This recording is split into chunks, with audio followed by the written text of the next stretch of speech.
Napaselebrate si Atman para sa kanyang panibagong record dito sa Minnesota kahit ang bata mapapabilib. Takeover naman si Dylan Harper, walang tako sa big man ng Timberwolves. San Antonio Spurs versus sa Minnesota Timberwolves. Ang lupit ng Spurs kahit walang Victor Wembanyama. Tinalo nila sa NBA Cup ang Nuggets sa final score na 139-136. Sa likod yan ng 35 points ni Devin Vassell. May nagbabalik naman sa lineup ng Spurs ang ating kababayan na si Dylan Harper. Sa start ng first quarter, simulan dito ng Jaden McDaniels ng kanyang mid-range J. Maaga naman dito nagpalitan ng 3 points ni De'Aaron Fox at Julius Randle. Pero unang nakalamang na nga dito ang San Antonio. First to reach 10 points nang dahil na nga dito sa driving layup ni Vassell. Under sa 7 minutes mark nang maitala dito ni Edwards ang kanyang unang basket mula dito sa PNDR at muli niya ditong naitabla sa kanyang back-to-back 3 points. Eto, Dylan Harper, no hesitation sa depensa ni Rudy Gobert. Back-to-back basket pa dito si Kabayan kontra na naman dito kay Gobert at nagpaulan sila dito ng 3 points mula dito kay Olenek at Carter Bryant Jr. mula naman dito sa corner 3. Anthony Edwards may 14 points na. Efficient shooting 6 out of 7 sa field goal. Pero lamang dito ang visiting team sa score na 37-32. Sa second quarter, muli dito nagtabla yung talaan sa floater ni Nasrid at 3 points ni Devin Jenso. Yun nga lang, muli na naman dito na-control ng Spurs yung lead nang dahil na nga dito kay De'Aaron Fox at Devin Vassell. Eto, gandang alley-oop naman ng assist ni Devin Jenso to Gobert.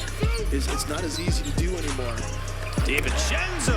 Dylan Harper, high up the glass, asintado pa rin yung depensa ni Gobert. Pumalo pa yan sa double digit lead sa back-to-back basket dito ni Dylan. 8 points para kay Kabayan, timeout dyan ng home team. Then after ng timeout, counted and 1 sa play na ito ni Rudy Gobert. Unti-unting nakabalik dito sa game ang Minnesota. May double figure na rin si Julius Randle, total of 11 points. At Anthony Edwards, nalibre naman dito sa kanyang driving dunk. Pinapangunahan naman dito ni De'Aaron Fox para sa opensa ng Spurs. Total of 18 points, shooting 72% sa field goal. Last 2 minutes, muling ditong nakadikit ang Timberwolves at nakakapagpahabol pa sila dito sa dulo nang malibre dito sa ilalim si Julius Randle. Up by 1 ang Spurs 62-61 halftime. Entering of the third quarter, sinimulan dito ni De'Aaron Fox driving layup at para sa Minnesota, Julius Randle baseline jumper at muli nila dito nakuha yung kalamangan sa dunk dito ni Gobert para sa home team. Kaso agad naman ditong naibawi ng Spurs yung lead at nakakapagtala sila dito ng 7-2 run nang dahil na nga dito kay Devin Vassell. Eto, Anthony Edwards nakakapagpasabit kontra sa rookie ng Spurs. Umatake naman dito ang ating kababayan na si Harper sa play na to. And after nyan, kinaliwa pa niya dito mga idol yung kanyang driving layup. Pero buhat pa rin dito sa kapila ng opensa si Edwards. Back-to-back 3 points pa yan. Dito na pa timeout ang visiting team.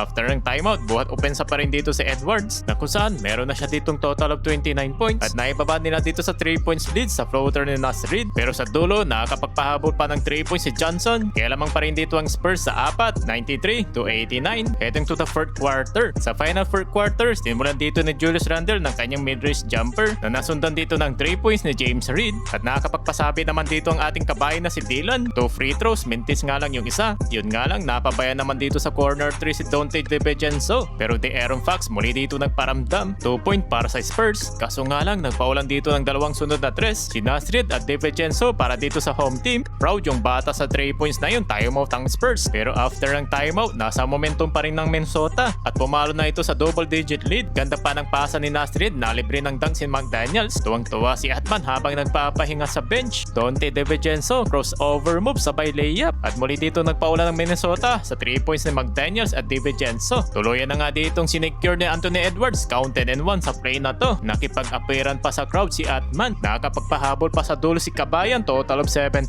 points. At hindi na nga sila dito nakakabalik sa game. Kaya sa huli, panalo sila dito ni Anthony Edwards na meron siya ditong 32 points at may panibagong franchise history na nagawa dito si Anthony Edwards.